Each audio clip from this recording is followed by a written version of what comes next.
everyone. This is Steve Marinucci, freelance writer at BillboardAccess.com, Variety, and wherever I can place my byline. And someday it'll be on a book, but we'll talk about that in the future sometimes. Anyway, welcoming you to another episode of Things We Said Today, our weekly discussion about the Beatles, past, present, and sometime in the future, maybe. Let me start by introducing my two cohorts from the state of Maine. He's our musicologist, former editor of the Beatles desk at the New York Times, if you didn't know there was one, there was. Classical music expert and author of The Beatles from the Cavern to the Rooftop and God That's Something, How the Beatles, I Want to Hold Your Hand Changed Everything. Have I said that long enough? Alan Kozin. Hey, Steve. Hello, everyone. And the host of the very syndicated Beatles radio show, Every Little Thing, from the state of Connecticut, where the Red Sox are going to win the are in the neighborhood to where the Red Sox are going to win the World Series this year. Never. Alan has his fingers crossed. Yeah, I know. Mr. Ken Michaels. Hello, Ken. Hi. I hope my show gets even more syndicated. Thanks, Steve. Okay. Okay. Well, actually, this show could get more syndicated. So there, if you want to syndicate this show, we would love to have you. Anyway, we are going to talk today about John Lennon's Walls and Bridges album. But first, we're going to do a quick run of news. The first thing is this past week, the Olympics opened in South Korea. And they played Imagine at the opening ceremony, not as gloriously as they did in London with John's picture, but some children's choir sang it. And from the reports I saw, I did not see it, but from the reports I saw, it was pretty good. Any of you guys see it? Nope. No. Oh, okay. That would involve watching the Olympics, and I have no intention of doing that. Ever. Oh, okay. I watched some of it. Well, yeah, the time difference makes it kind of crazy, but anyway. All right. Secondly, we have a kind of a little piece of bad news. Mickey Jones, whose name probably not familiar to everyone, but he played drums with Trini Lopez, played on tour with the Beatles. He also drummed with Johnny Rivers, Kenny Rogers in the first edition, Charlie Daniels, and Bob Dylan. Passed away this past week at age 76. And when I heard his name, I kind of went, I've heard that name before, and it's because he had put out a DVD of his home movies taken on the Dylan tour in 1966, and he also went and interviewed Trini Lopez and Johnny Rivers and showed some of his home movies. And if you look around, you should be able to find that pretty cheap. It's not. I don't think it's very expensive. It was put out by Highway Entertainment by the same guy, by the way, who did that ridiculous Paul McCartney is Dead parody DVD. It's the same guy, but this actually isn't too bad. So there we go. Oh, and another thing that just came up that Ken was telling us about before we came on the air was the Israeli Wolf Prize has been announced, and Paul McCartney is going to be one of the recipients. I haven't read the story, so I don't. I guess is that within a couple months, Ken? It's the end of May. End of May. Okay. It's awarded to. It says 9 laureates in the fields of music and science. And Paul has been selected. He'll share the prize with conductor Adam Fisher. It says for being one of the greatest songwriters of all time.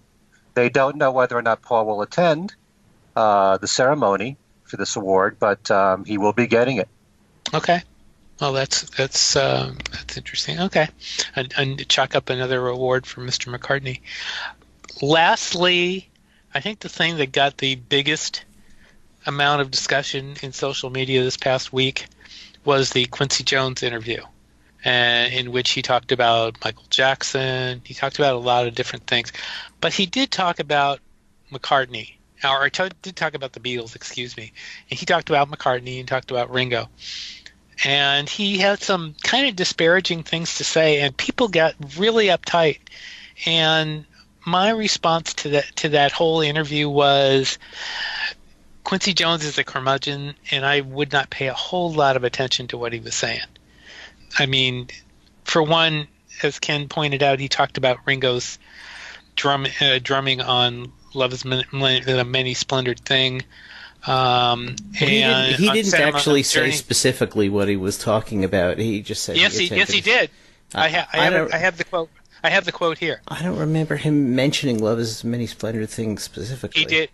He really? did. Oh.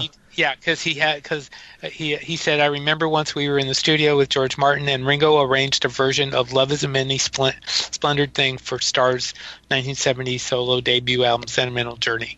It says Ringo arranged it. Yes, he said Ringo arranged it. Because he arranged it, didn't he? Yeah, Quincy arranged it. Well, that's the quote from the Vulture.com version, which is the original version, by the way. Interesting. There were a lot of social media pickups of this interview, and everybody was twisting the quotes and everything like that. But the Vulture.com interview is the original interview, and if you're going to read it, at least read it in context. But the thing about Sentimental Journey is, it was my understanding that Ringo was strictly to be the singer. He had no intention of drumming at all on the album, the same way that John wanted to be the singer on Rock and Roll. Right. Just let Phil produce it. That was it's the same kind of an idea. So I didn't even think that Ringo even considered drumming on any track. Right, but that's the reason to really, put some doubt on the whole interview, because a lot of the stuff he says in there is pretty hot, and a lot of it may not be true. I mean, you have to question the truth of some of the stuff that he says. I mean, I kind of don't doubt about Michael Jackson stealing, licks from people. I mean, that happens a lot, but some of the other stuff he said, and not just about the Beatles, you have to kind of wonder, Well, I think if it's about Love Is a Many Splendid Thing, and he's talking about in the quote, I'm not sure which site I read it on, but it was a long QA version of what I read. Right. So he's talking about Ringo going off to lunch and him bringing in another drummer, and I guess I must have missed the Love Is a Many Splendid Thing part. If that was his arrangement and George Martin was producing, he could very well have said, what drummer he thought would do a good job on it and brought him in. So all that part could be true, just not true about Ringo drumming on it and not being able to do it. Right. Do you want me to read a little more of this? Because I have, like I said, I have the full quote here. It doesn't matter, really, does it? Well, I suppose the other thing, the thing that struck me most about his Beatles-related quote is he's giving the impression that he heard them early on, I suppose, when they first came here, and he thought that they were just awful musicians and that McCartney was the worst bassist he'd heard. Now, come on. Let's say the earliest he would have heard them probably would have been when they came here in 64. And by 64, we know what his bass lines sound like. We've heard the records. We've heard the live performances from 64. Right. You cannot seriously say that he was a bad bassist. Nobody would say that. So he mentions Ronnie Varel, by the way, as the drummer on that track, as the drummer that they used to do a little bit of work on the track. So what a lot of people are saying in response to that about what he said about the Beatles being bad musicians and Paul being the worst bass player is that Quincy comes from a world of jazz, and he also comes from a world where he works with a lot of studio people. I think that he probably frowns on people who are self-taught like the Beatles were. He's used to working with the cream of the crop, so he probably looks down, maybe even still, on those kind of musicians. The thing that surprised me, especially where Michael Jackson is concerned, is that you never heard Quincy Jones say anything like that when he was producing Thriller. Right. He wasn't complaining at all about all the money he was making for Michael Jackson. Right. But still, he is Quincy Jones, and he has a resume that's so impressive. It isn't just Michael Jackson. Yeah. You can go back to, Frank Sinatra, Dinah Washington, some of the greatest singers ever. Sure. And he's worked with them. So, but at the same time, it's his opinion. Yeah. Right. So he has a right to say what he feels like, and it's not going to change the way we feel. But the interview also has a lot of conspiracy theories and stuff, and it's a strange interview. Let's put it that way. But in any event, Ken, you have some reviews that we requested from the McCartney Australian shows. Okay. Do you wanna quickly run through a couple of those now? All right. Well, we got, I believe, 4 people writing in. So I'm just going to read some of what they had to say, and we want to thank each of them for writing in because we did request it. One of them came from Jonathan Callender, who lives in Kingscliff, and he went to 2 shows, the one in Melbourne on December 5th and in Brisbane on December 9th. I'm only going to pull some of what he had to say because it's fairly lengthy.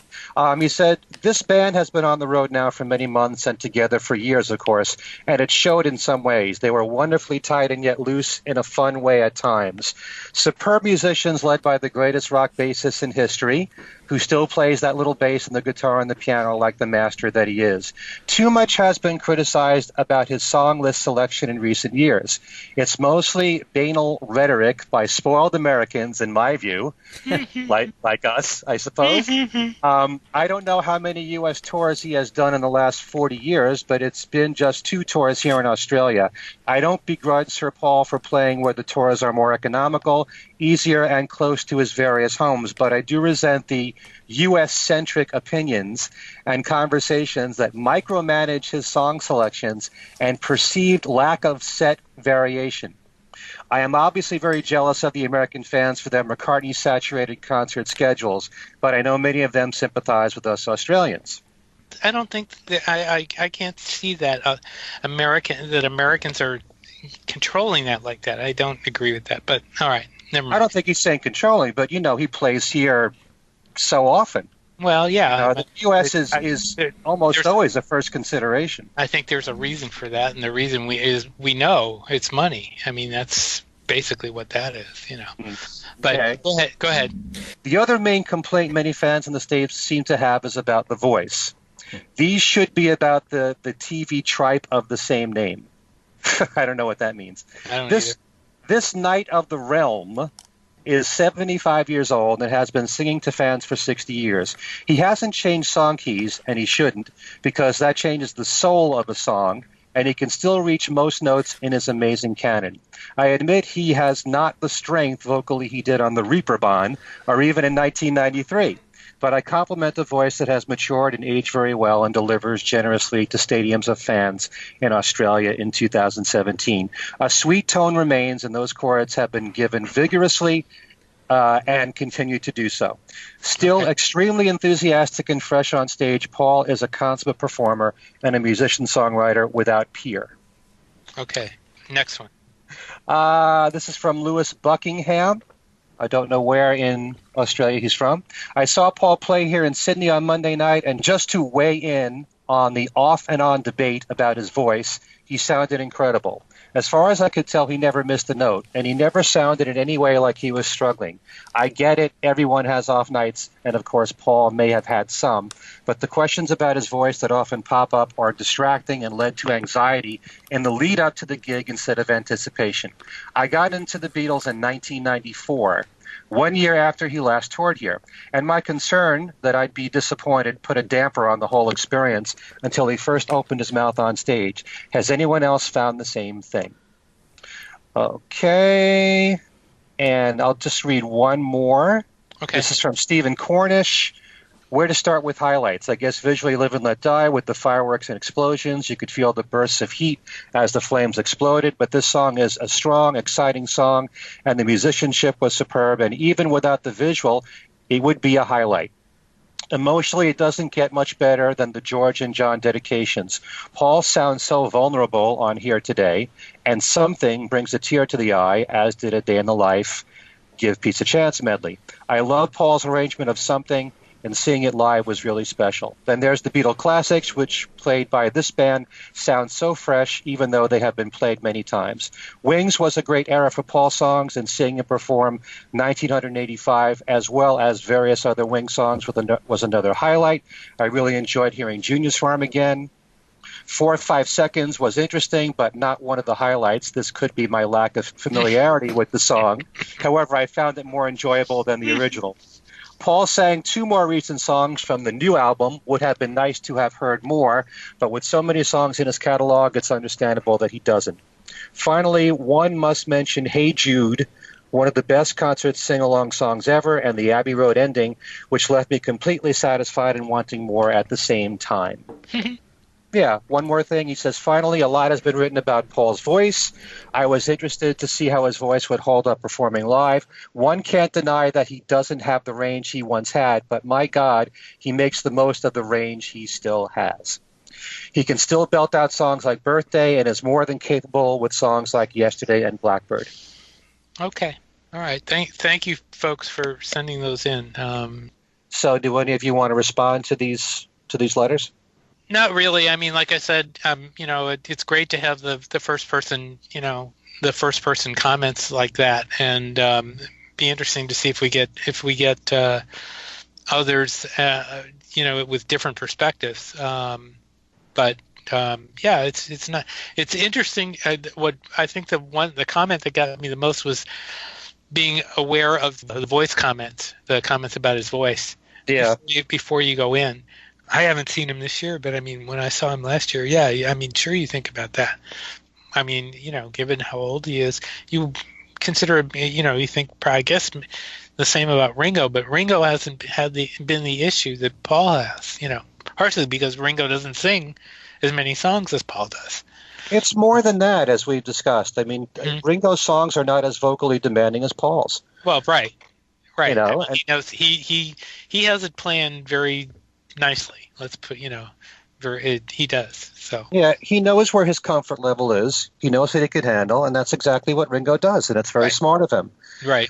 I just hope that people don't get too offended when we bring up the thing about Paul and his voice here, because we're only bringing it up because we're concerned. And, as I've said, there have been times when I've heard him struggle. He is human. He is now 75, about to be 76 years old. And as I've said many times, it's remarkable what he pulls off on stage with a near 3-hour show. For anybody, even for someone in their 20s or 30s to do that is pretty amazing. Right. So I don't want to come across as though it's very difficult when you're in a position where, on the one hand, you feel like you have to be critical to be objective. But at the same time, I could easily just not be critical at all and just be so appreciative of everything that he's done, considering the fact that he just doesn't have to do this. Right. He's doing this for his fans, and he's doing it because he still loves it, and that alone is remarkable. Well, I think the last part of it is what it is. I mean, he's doing it because he loves it. So. But he also knows there are fans all over the world that would love to see him who either have never seen him before. With the Beatles, you still have new generations of fans that are cropping up. So you have to meet their needs. And I'm sure that a lot of people around the world, there's so many people that have never seen him still live. And there are certain areas like Australia where he hasn't been there since 1993 until now. So it's a great opportunity for people around the world to see him, and even for people who have already seen him who still want to see him more. And, he's one of the few legends who are left, who are still actively out there doing anything. Right. And especially in recent years, how we've been feeling all the major passings that have happened. And in the last few weeks, all the news that we've been hearing about, Elton John is about to tour. It's his last tour.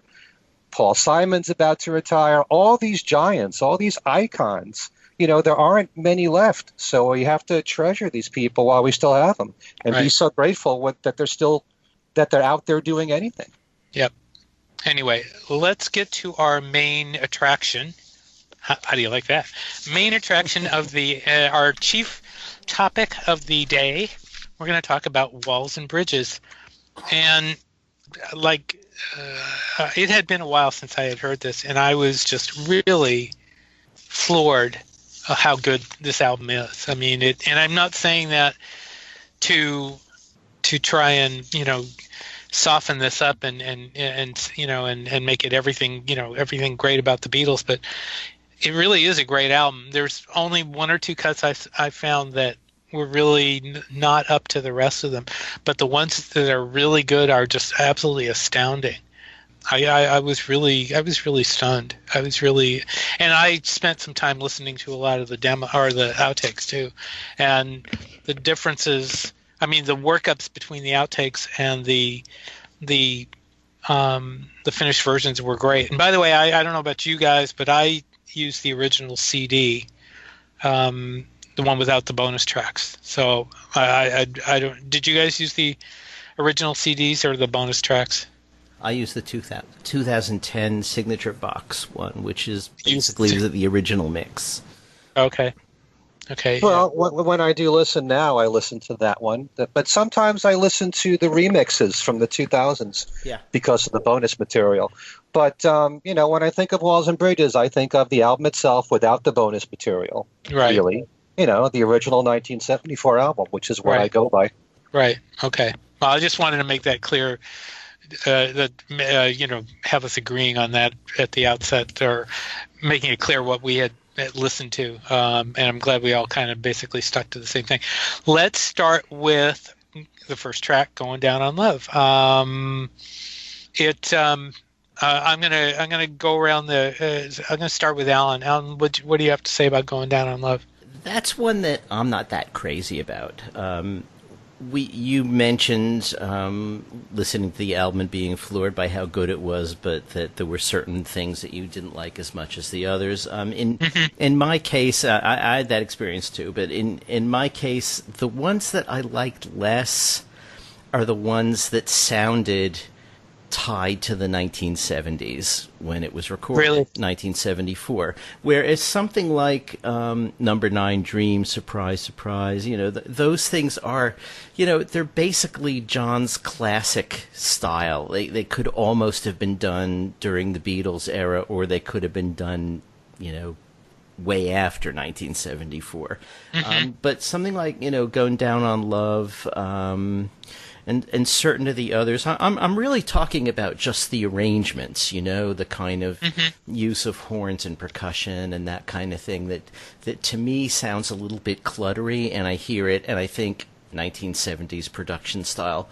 Right. The same way that, when you put on an old film and the film score comes up and it's got an electric piano and a saxophone, and like there's just certain things that in the 70s when they were on, we didn't really think twice about it, but now that there's been a few decades in between, we listen to the sound and we can identify the decade and the style and sensibility. So Going Down on Love has some of that, and I also don't think it's one of the best songs on the album, so in a way I'm surprised that he opened with it.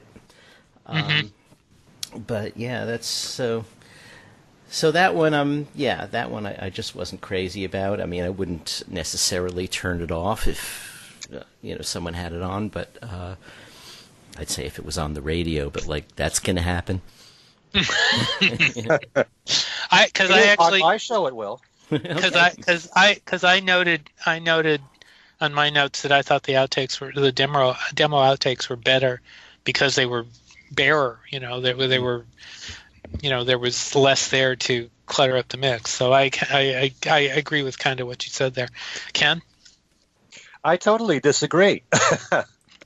But because I don't think that it sounds cluttered at all. I love the production on that song. I think what's shocking about it is that he started the album with a slow song, and a slow song that's depressing.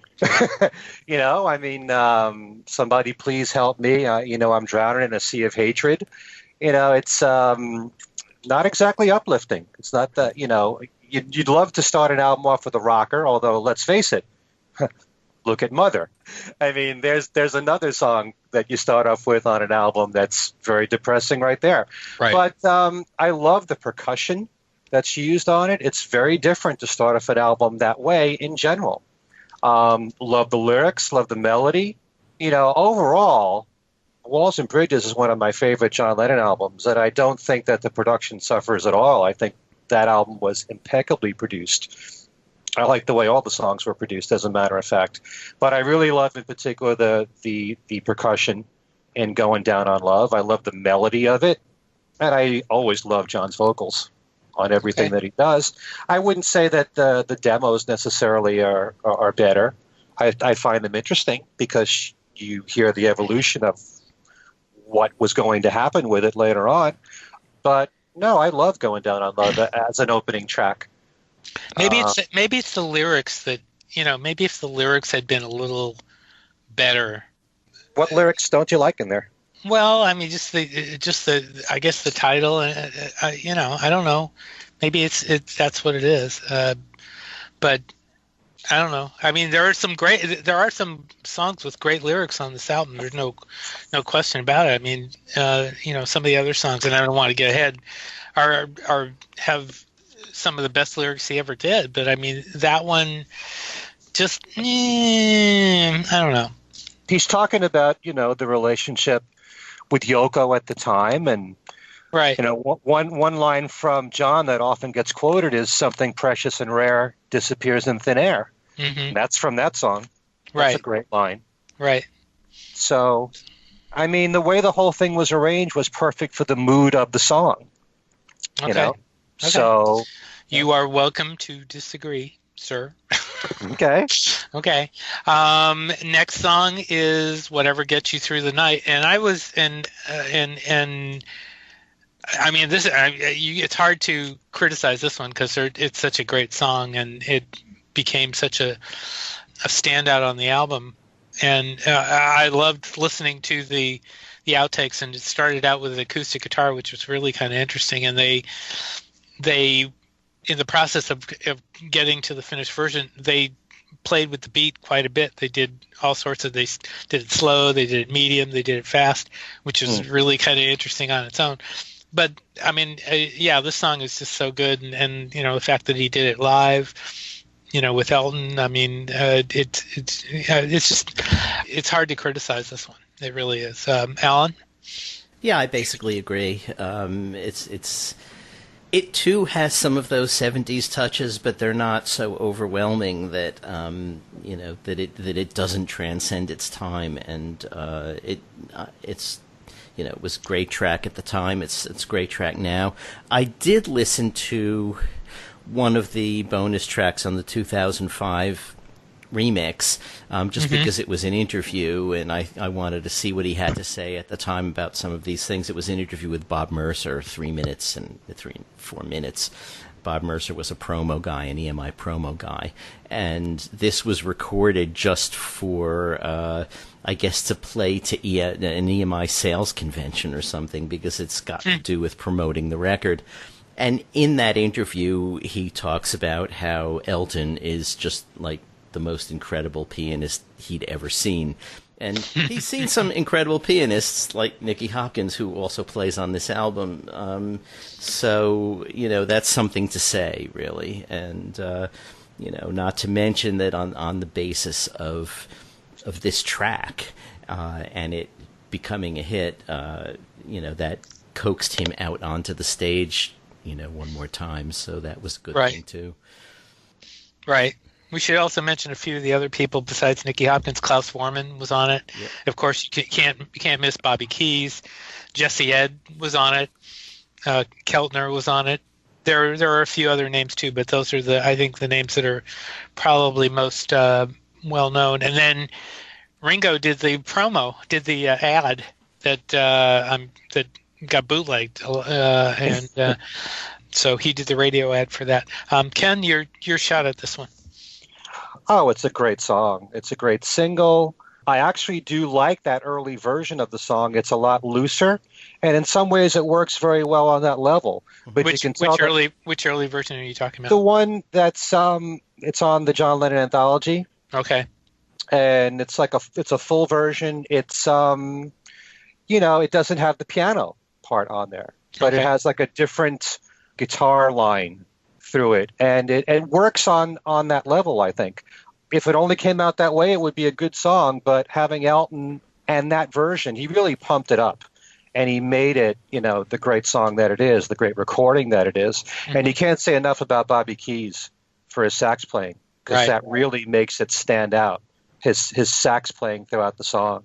It's definitely a dynamite single. And I just have a question for Alan because I'm getting the feeling that you're talking about 1970s music as though it sounds dated to you. This doesn't Definitely. sound. It sounds dated in the worst possible way. Whereas 60s music doesn't sound dated to me, strangely enough. But 70s music Well, sounds dated, and by the 80s, I mean, come on, give me a break. no, I couldn't disagree with you more. Let's go. I think it depends on the album. Yeah, In absolutely. in this case, I'm not sure I agree. I hear it as much as you do, Alan. I hear it a little bit, sure, but I think there are worse examples. Oh, yeah, sure. Yeah, I can't think of any. I can't think of any. And I'm not referring to disco. I'm talking about, other albums, regular actual albums, music. actual music. Thank you. Jeez. But Yes, yeah, you are really opinionated, aren't you? yeah. But It's anyway, what I do. yes, Uh-huh. yes. Next is Old Dirt Road, and I love this song. I absolutely love this song. It's a beautiful ballad. I mean, he just takes it and does the lyrics are great. And it's one of the songs where the lyrics are really good. I really like this one quite a bit. Alan? Yeah, the lyrics on this one are co-written with Nilsson, so Right. So it's a little bit different. You have a little bit of other influence in there, and it's sort of a nice touch.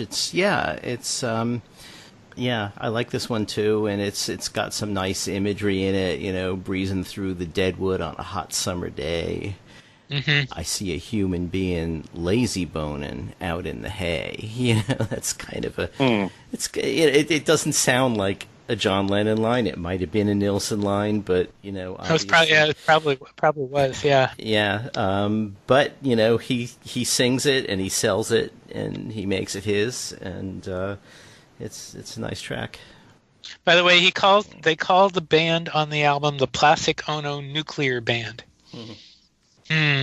Okay. He liked to change names around. Yes. And he gave himself his own pseudonyms, too. Right. Right. Dr. Winston O'Boogie, Dr. Right. Fred Gherkin, Yeah. Actually, while he was working on this album, Yoko was touring in Japan with another Plastic Ono band. Her I can't remember what it was, but it was like the Plastic Ono Super Band or something like that. She also really added another word to the title. Interesting. Yeah, this whole album was really done in between July and I think the final mixing touches were October, but really most of the thing was recorded in July and August '74. And he wanted to do it quickly for reasons that will probably be obvious to you guys, if not to all of our listeners. I mean, he had just come through the rock and roll sessions with Phil Spector, which were really, zany. Right. And he decided he wanted to, have this stuff rehearsed before they went into the studio. So he took out a rehearsal studio and actually a room in one of the recording studios and rehearsed the band for a couple of days before they even started recording. So it's pretty tight, He knew what he wanted. Yes, that it is. That it is, yeah. On some of those run-throughs, like with Whatever Gets You Through the Night, they are extremely tight, and they switch to different on a couple of the other songs. There's a variety of beats on this album, and they do a marvelous job of handling it. Marvelous. Ken, what do you have to say about the Old Dirt Road? I like it. It's got a nice bluesy feel to it, and I think there are times when Jesse Ed Davis, this guitar playing, is reminiscent somewhat of George Harrison. I know that one of the lines in there, trying to shovel smoke with a pitchfork in the wind, I'm pretty sure John said that was Harry's line. But I don't know what else Harry did right. But we should point out that Harry recorded his own version of Old Dirt Road. And it ended up on an album of his called Flash Harry. Right. Ah. And there's a CD which there's also an alternate version of Old Dirt Road from Harry. So something to check out there. Hmm. I kind of wish the two of them had done more writing together just to see what would happen. Hmm. I'm not sure that that could have happened because of the way they both were at the time. Yeah. Yeah. That it I mean, they were lucky they survived what they did. I mean, given what went on in Santa Monica and all that stuff and in LA, But in any event, A lot is made of you think that John was always in an alcoholic haze, and there's no doubt that he had problems with alcohol while he was away from Yoko. But at the same time, look at what he came up with right? during that time. Listen to Walls and Bridges. If that isn't proof that he still could come up with great material despite what he was going through, and the Mind Games album, and then working with all the other people that he did with Ringo and David Bowie and Elton John Hmm. and Harry. It was one of the most productive times of his career. Right. You know what? One of the things that I wanted to bring up about this is that I always kind of resent when John said towards the end of his life, he kind of looked at his best albums were Plastic Ono Band, Imagine, and then Double Fantasy, as if everything else in the middle wasn't as good. And I think sometimes he wanted to give that image because the whole Mind Games, Walls and Bridges period and rock and roll, he was away from Yoko. Maybe so that people might think that his best music was when he was with Yoko. But I think he was strong throughout most of his career. I mean, I have said that I like almost every song from his solo catalog. Obviously, Walls and Bridges, Mind Games, those two albums back to back are killer albums, and I look at that as being my favorite period of John's solo career. Sometime in New York City, I'm not going to put on the same level as most of his other albums, but I generally like most of everything that he did. So, but to release Mind Games and Walls and Bridges back to back, I think were two really strong albums. Hmm. Mind Games is very overlooked, and Walls and Bridges was more successful. To be truthful, in part because he worked with Elton John then, and Elton was the biggest name. He was the hottest artist on the planet at that time in terms of singles and albums, and that really gave the album a boost. But even without Elton, it's a very strong album. Sure. Okay. Next is What You Got. And this is probably one of the songs that, if I had to say, this is one of the lesser points on the album, this would be it, because it's just the whole thing just bounces a little too much, and John does not sound completely comfortable with the rhythm.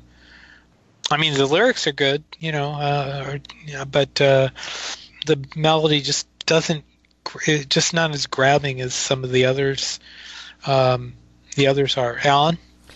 Yeah, I kind of agree. This is another one that isn't among my favorites on the album.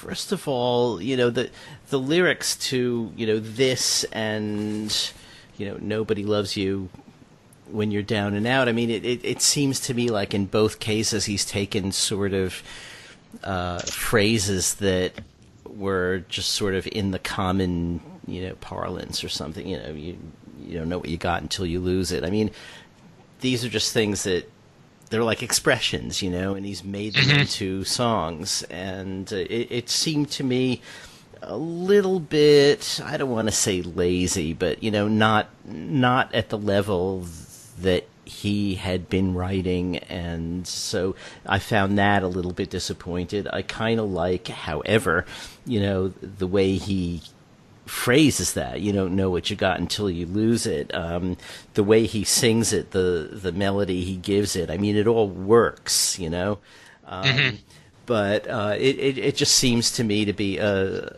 bit slighter than some of the other things on the album.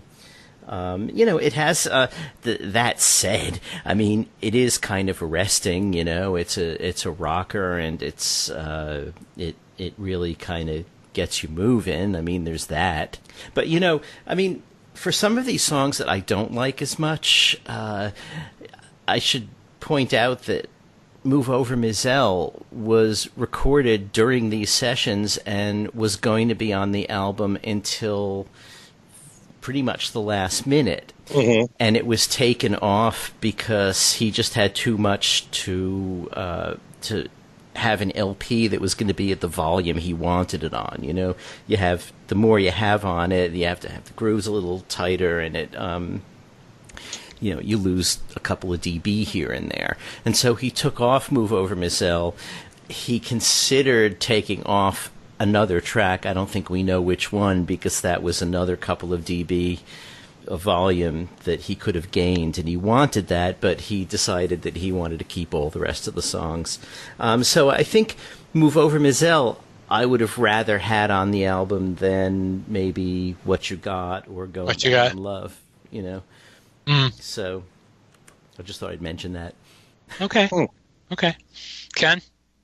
Huh. Well, I completely disagree with Alan on this one.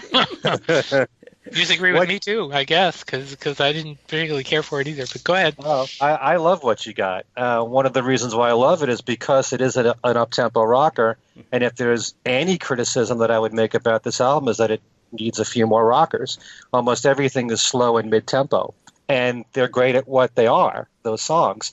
But I would love to have had more What You Gots on this album. I love the sound of John when he's got a horn section. You know, kind of like on Cleanup Time from Double Fantasy. It just works really well. It's got a nice rhythm feel to it, R&B feel to it. And I know that John said at the time that he had borrowed, in some way, it's kind of an inverted riff from the OJs, For the Love of Money, in that song. And if you listen to the OJs recording, you can kind of hear it with What You Got. I just think it's a really funky track. I wish there were more songs like it. And I also, when I think about What You Got, for some reason, I think about Paul Schaefer and his band on David Letterman, because sometimes they went into that song into commercial breaks, which I thought was very cool because it showed that they were familiar with it. But no, it's just I love that song. John's vocals are outstanding. Baby, baby, baby, give me one more chance. It's a really cool rock song. You know. Okay. All right. Next is Bless You. And I do like this one. I thought the horn work was really beautiful. It's interesting that in one of the outtakes, John says, it's harder to play slow, isn't it? Which is kind of an interesting thing to say in the middle of this. I thought it was a great song. I did. That's about all I can say. Alan? Yeah, I'll agree with you on that. There were some really nice lyrics here. You know, the first two lines, bless you wherever you are, windswept child on a shooting star. That's kind of a nice image. The lyrics are sort of short and concise and, you know, in a way not... You expect John's stuff to be a little angrier, and this is the other side of him, you know, that doesn't get aired quite as much. And so I think it's and especially coming after What You Got, which is so raucous. You know, this is a lot quieter and gentler, and I think the contrast works really well. John told author David Sheff in 1980, he said Bless You was about Yoko, but he said, I think Jagger took Bless You and turned it into Miss You, which is really, that's really kind of weird. Yeah. Ken? I think what John said was a stretch. Okay. about Bless You and Miss You. But I love Bless You a lot. I love the lyrics. Not as many lyrics, but they're powerful with what he says. Remember, though love is strange, now and forever our love will remain. What I like most about Bless You is that it really has a jazz feel to it. It has jazz overtones. And I would really love to see more and more artists in the jazz field cover that song, because I think they could do some really nice stuff with it. Yeah, it's just a beautiful song and a very underrated song. And, John has done a lot of, apologetic confessional songs to Yoko throughout his solo career. This is like another one, and it's done really well. Okay. Next is Scared. And if there's one song that that just floors me, it's Scared. That is probably it was John's brilliance as a lyricist, as a as a writer of melody. I mean, it's a perfect, as far as I'm concerned, this is perfect. It's a perfect song. If I was to pick one of the 2 or 3 songs that are the best songs on the album, this would have to be one of them. I love this song a lot. The production, the the instrumentation, the whole thing is just fantastic. Alan? Yeah, I agree with you. I think that what really makes this song work is the kind of music and arrangement that he gave it. I mean, you don't listen to it and think of it as scary in the scary sense, like Halloween song kind of thing. But you have a guy singing that he's scared. He says it like how many times in the start of the song, like 8 times before he gets on to any other lyrics, and that, I mean, this is the kind of thing John has done before. I mean, there were things like this on Plastic Ono Band where he gets into the sort of raw feelings that he feels, and the music with that, the steady beat, the kind of, spare beginning, it really completely reflects the feelings that are in the lyrics, and it creates kind of an atmosphere around it that's really just perfect. I mean, that's John, the producer, in a way, at his best. Where he has a lyric, he has a song, and he knows exactly what he wants to do with it and what will make the song work. Yeah. Ken? I agree with everything the 2 of you said about it. This song has emerged as possibly my favorite on the album now. I just love the whole production behind it. I love the lyrics, especially you don't have to worry in heaven or hell. Just dance to the music. You do it so well. And the build-up in his voice and when he screams on the well, well, well. It's just amazing. I like the way that the single notes are pounded, at the very beginning of the song and throughout the song. The single beats that I'm referring to. I think that gives it kind of a scary, ominous kind of feel to it. I think the production behind it was just superb. John's vocals were just amazing. It really works on every single level. I just think it was a brilliant production. And really just excels. It really does.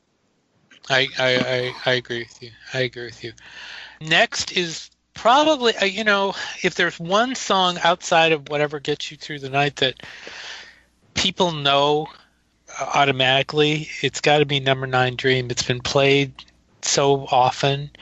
The instrumentation is so fantastic, and the lyrics, so long ago, was it in a dream, was it just a dream? His voice is all in kind of a dream state, the way they did the production on it, and I really like that. And of course you hear May Pang in the background whispering John. It's this is such a cool song. And maybe, if there's probably one musical moment from John and May being together that stands out probably more than anything else, it's got to be this. And what's really weird is in listening to the outtakes that I came across, few of them were any different. Although maybe there's probably a lot more out there that aren't out on collectors' boards, but the outtakes I heard were all pretty much the same to the finished version, which is really a shame because I would have loved to have heard how this developed. Alan? Yeah, this is. I agree. This is one of the best songs on the album. Maybe my favorite on the album. Partly because it has that. This is John in his more Beatles mode. Although there really aren't John Lennon Beatles songs that sound quite like this. It's right. But his voice is great on it. The melody is great on it. It's really a kind of a moving song, and again, as in Scared, he kind of catches the atmosphere that the lyrics suggests pretty perfectly. Once you get to this part of the album, bless you, Scared, Number 9 Dream, from there on, it's pretty much all perfect. It's Well, not sure about beef jerky, although we'll get to that. But it's like this heart of the album. Let's say is perfect. Mm-hmm. Ken? It's just a great song. There's no doubt about it, and the whole production behind it. Here's a case of where production really matters because it's got this full sound. It is kind of reminiscent of a full sound, kind of like Strawberry Fields Forever was, And the fact that John's vocals were the way they was recorded, it had more of a reverb or echoey effect, which works in this regard. And I have noticed through the years that. Well, I don't know if I would say necessarily this is the most well-known song from the album because I think Whatever Gets You Through the Night probably always will be. But Number 9 Dream has gotten more and more airplay on rock stations in recent years because I listen to the radio a lot, and they picked this song out amongst some of the other classics from John. But I have seen much more airplay in the last several years of this song, and deservedly so. I think it's getting recognized more. But I do believe that in this particular case, while it's a beautiful song, the production was just so perfect for it. You don't think it's been, because it seems to me that it's been played a lot longer than the past couple of years, few years. I mean, it's been longer than a few years. I mean, this one's been a favorite back into the 80s. Yeah, after he was murdered, when his music was played in those days after pretty much nonstop on the radio. This song got played a lot, partly, I think, because of the sentiments of the opening. Was it just a dream? And it seemed suitable for the occasion almost, and because it was also really one of his more beautiful songs as in terms of melody and everything, it just was all the more poignant. I think. I seem to remember hearing it a lot around then. I also think it was the first track from this album that I ever heard. Really? Yeah. Just driving in my car and it coming on the radio, John has a new album, here's a track from it. So I heard that way before Whatever Gets You Through the Night. Wow. Yeah. Okay. Well, I hope you're right that it's gotten more consistent airplay, but I don't recall it getting that much after John's death. Really? But I certainly have heard it a lot in recent years on the radio. This is just my own personal experience. Which song do you play more on your show? This one or Whatever Gets You Through the Night? I don't know. It's probably equal. Really? I don't write down the number of times I played each song, but I would say it's kind of equal. But I tend to try to play album cuts more than the hits, because those are the ones that aren't as well known and deserve to be appreciated. Yeah, okay. So, I'm saying in terms of which song, if you were putting together a playlist of John's songs, would you gravitate toward Whatever Gets You Through the Night, or would you gravitate toward this? You don't have a preference. No, I love them both equally for different reasons. There's so much energy on Whatever Gets You Through the Night, and Elton John really helps to make that record special. Mm-hmm. So, and hearing them sing together, hearing Elton's piano playing, hearing the sax playing on it, it's just an electric performance on the record. It's captured very well there. Whereas Number 9 Dream is more laid back, more dreamy, like the song suggests, and it works on that level. Yeah. So sometimes I'm more in the mood to hear one, sometimes I'd rather hear the other more. But which reminds me, we were talking about the live version earlier at Madison Square Garden. Next is Surprise Surprise, which is a reggae beat, and again, I'm not sure if this one really kind of works, although John likes it, because at the beginning of one of the, as they're running through it, he goes, "I like it," as the band starts up. It's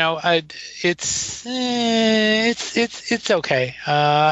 The lyrics are good. I mean, the lyrics are interesting. I mean, he gets kind of graphic in the first stanza where he says, "Sweet is the smell of success. Her body's warm and wet. She gets me through this god-awful loneliness, a natural high butterfly. Oh, I need her, I need her, I need her." And of course, and at that time, he's talking about May. Right. But yeah, and that's typical Lennon, the way he was. But yeah, the reggae, it actually isn't too bad. But the reggae songs just kind of don't work as well for me. But Alan? Yeah, I like this one. as well as, the few that came right before it. I think it's part of that run of really good songs that he has in the center of this album. And I like, probably because of the imagery that you mentioned, and there are some other nice poetic touches in the lyrics. She makes me sweat and forget who I am. The sweat and forget, having an internal rhyme within a line, I think I think that's the kind of thing that John actually prided himself on a lot. I mean, he could write beautiful melodies, but he thought of himself first, I think, as a lyricist. And, so the arrangement that bothers you didn't really bother me. It doesn't really seem that much of a reggae track to me. It's kind of really, yeah. But that was a style that he liked. Going all the way back to I Call Your Name. Right. So I think it works really well. I think it's a nice song, good arrangement, and it, as I say, it continues that run of really good songs in the middle of the album here. Mm-hmm. Ken? Yeah, I like the song too. I think it's got a really good melody, a great hook to it. I like the sound of John and Elton John harmonizing together. That always works, although you don't hear the piano this time from Elton. On Surprise, Surprise. I always like that line, Alan. She makes me sweat and forget who I am. Makes you think that it's not necessarily about love, more about lust, I would think. But yeah, I think it's a good song. At the very end with the sweet, sweet, sweet, sweet love, when I heard that, I would think of Drive My Car with beep, beep, beep, beep, yeah. It kind of reminds me of that. But yeah, it's a good song. I like it. Okay. Next is Steel and Glass, and this is another one of the songs that I thought was a real highlight off this album. It reminds me of Working Man's Hero because it's so stark, and the lyrics are great. Working Class Hero. I'm Working Class Hero, thank you. And it's very stark. I like the There You Stand with your LA tan and your New York walk and your New York talk.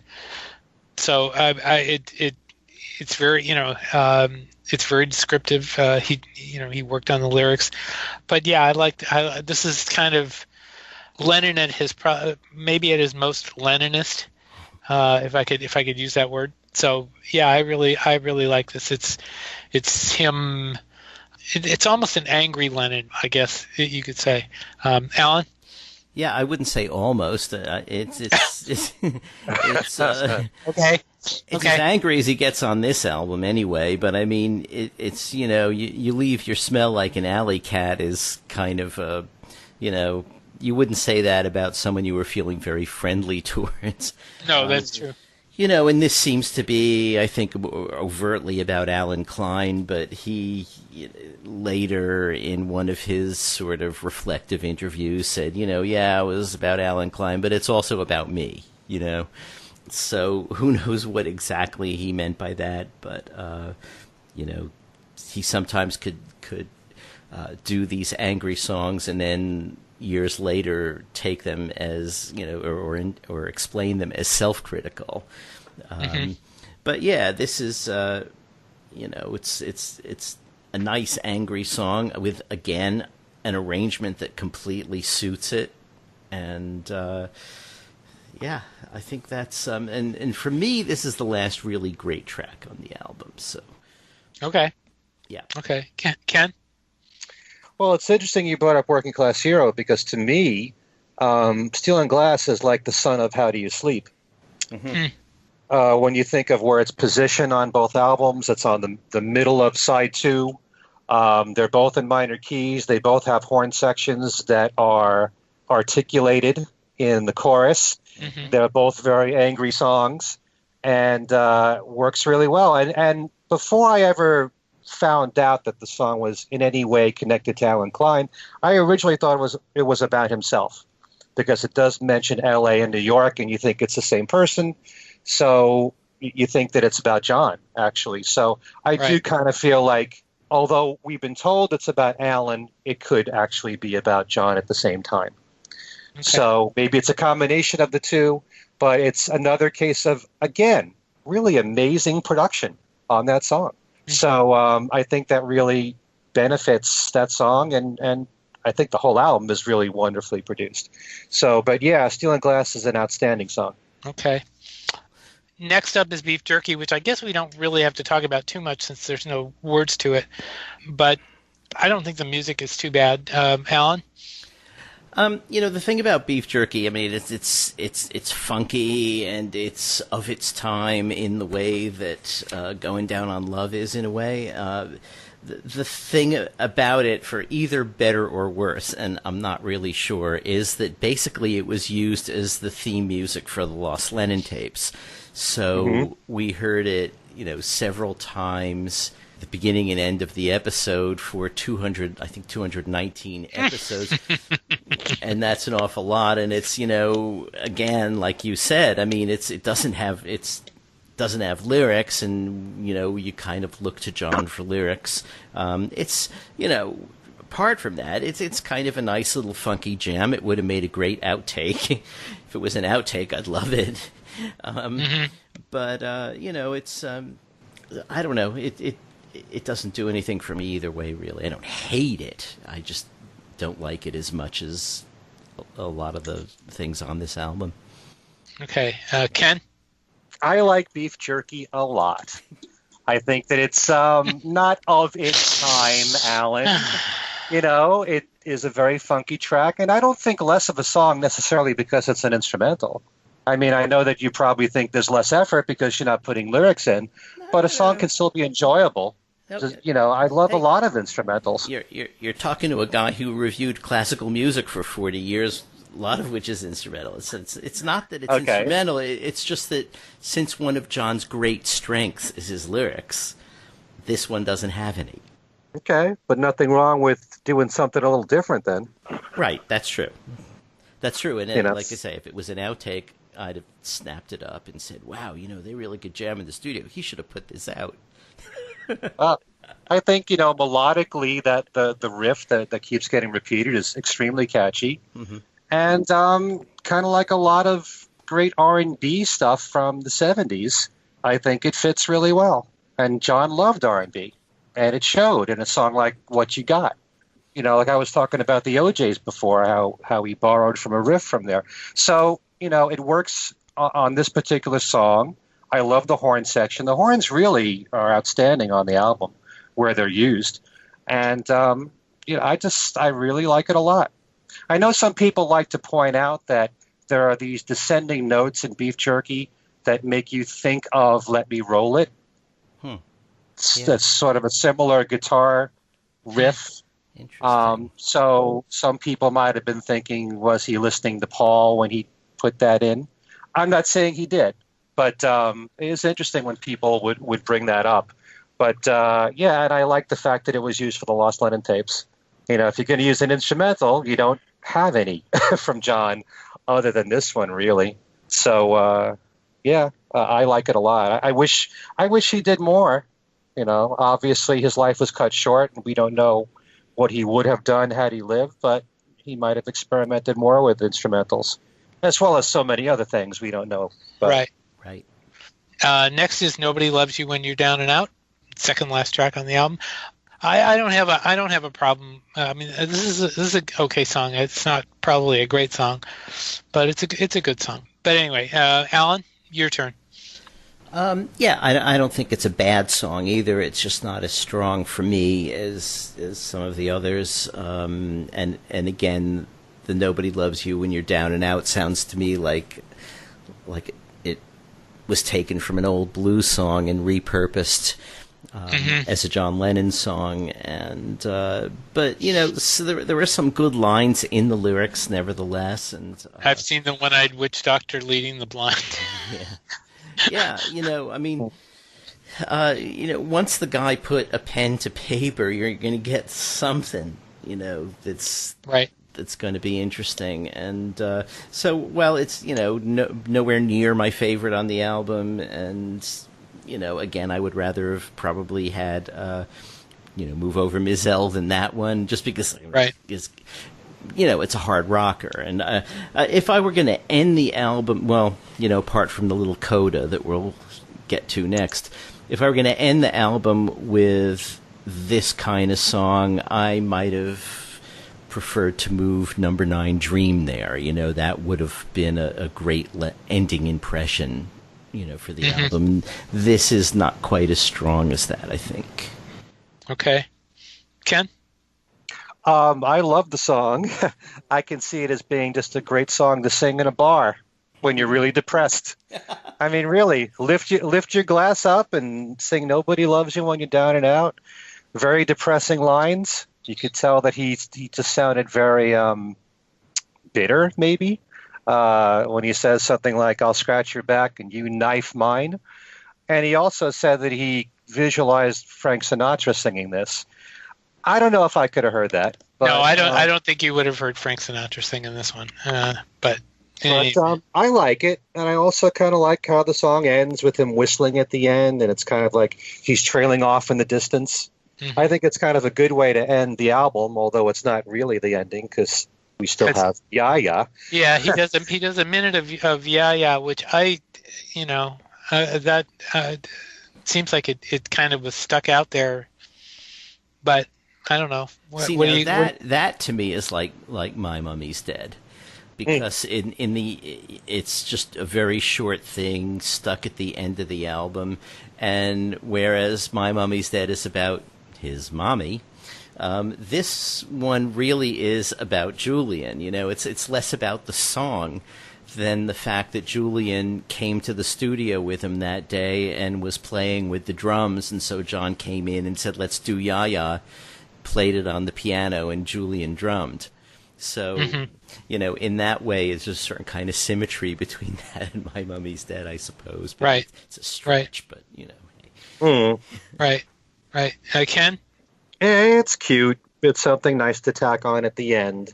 If anything, it only depresses me because had John lived, one of the things that I would have loved to have seen him do was to work with Julian and to work with Sean, and to know that this is all we got is kind of sad in a way.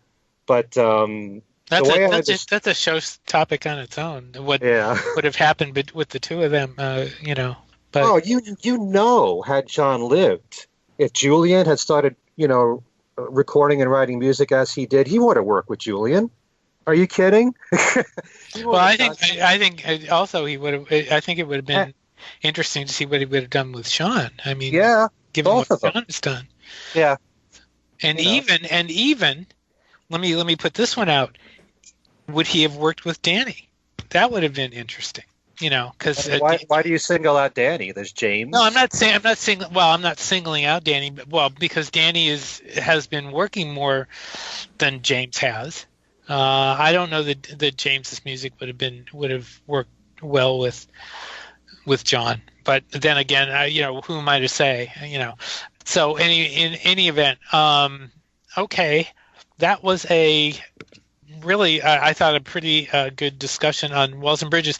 Do you guys want to go around just really quickly and just have one more really quick shot at what you think? Just to kind of wrap it up. I mean, I think it is a great album. There's no question about it. But and we basically said what we said in the beginning. But yeah, I think it's a great album. Alan? Yeah, I think it's a strong album too, and it has a certain place at this point in John's history, which was that, from my point of view at least, he had done a couple of really great albums at the beginning of 69, 70 with Imagine Plastic Ono Band. I was not crazy at all about Sometime in New York City. In fact, I was so disappointed about that it I thought, well, like has he totally lost it or what? And then Mind Games came out, and then this, which was the last album of original material that he put out before he then suddenly disappeared for 5 years. So, you're thinking, hey, what's going on? I mean, he was back. He came back.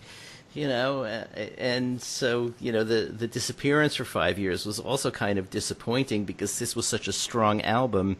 It looked like it was just going to, go upward from there.